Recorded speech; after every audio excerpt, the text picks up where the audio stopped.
Oprah and MrBeast and Rogan and so on. Yes, but the right person is not a scientist. The right person is a billionaire. Who will cure aging? Could it be MrBeast, Aubrey de Grey, or someone else? And when? Here on the Mindblowers podcast. When you look at kind of the race to longevity, escape velocity, for example, when I read Kurzweil, it just seems like it's something inevitable that's happening. Like Earth is this machine making intelligence and technology.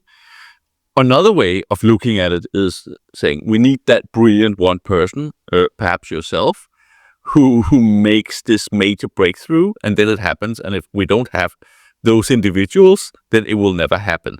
But how are you thinking about it? Will it happen eventually, or is it up to you or someone else? I guess I've got two main answers to that. Historically, as in like before this century, we could say in a very abstract sense that yes, it's inevitable. The body is a machine. We knew that already. The body is a machine. Its function is determined by its structure. Its longevity is determined by the extent to which it damages itself or it accumulates damage.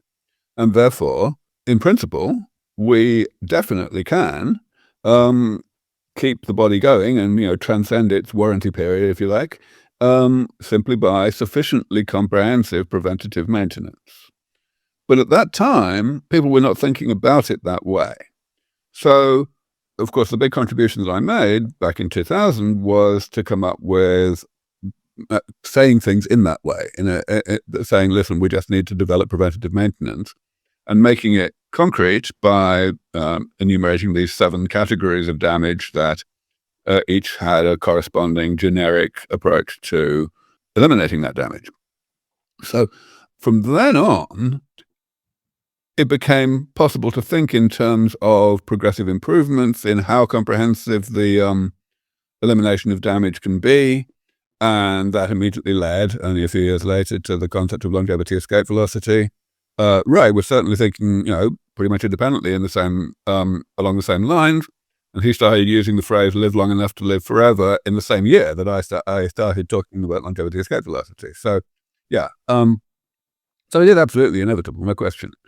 It's just what's not inevitable is the time frame. Yeah, so the right person could make it happen 5 or 10 years before. So, yes, but the right person is not a scientist. The right person is a billionaire. Because the fact is, there are a lot of different technologies that need to be developed. And we need to do that, and that's a lot of people. Yes, we had to come up with the concept of damage repair as the way to go, but that's done now. That's done. It took me maybe 10 years to get that really into the mainstream within the expert community, but it's certainly there now, and it's it's pretty much mainstream within the wider world as well. But yeah, I mean that still means a lot of work by a lot of different scientists with different areas of expertise. And of course, it's all got to be put together as well. So, I mean, my take is that it just needs the funding. Now, when I say it needs a billionaire, it doesn't really even need that. If you've got 100 million, you could do it. Because actually, what we really need to do is mobilize the public. Once we, once the public is starting to demand that we, try to defeat aging medically as soon as possible, governments will do it because governments like to get re-elected, right? And so, that's why I've been working on the public for quite a long time. Of course, we haven't made much progress yet. The public is still overwhelmingly in this, what I call the pro-aging trance, where it tries to make excuses for aging being some kind of blessing in disguise, for the sole purpose of putting aging out of people's minds, of course, and letting people wanting to get on with their miserably short lives and make the best of it, rather than face up to this ghastly thing that is going to happen to them. But we're getting pretty close to being able to make that sea change happen, I believe. I think that the experiments that we're doing at LEV Foundation, once they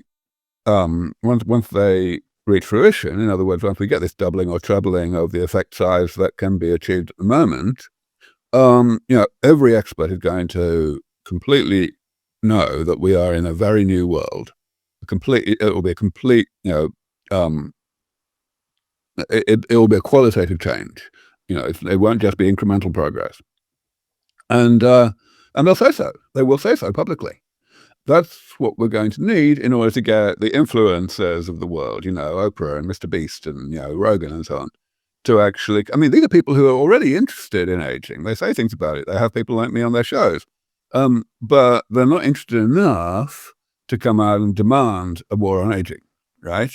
And the reason they aren't is because they haven't seen enough or heard, or more precisely heard enough from the subject matter expert to believe that now's the time.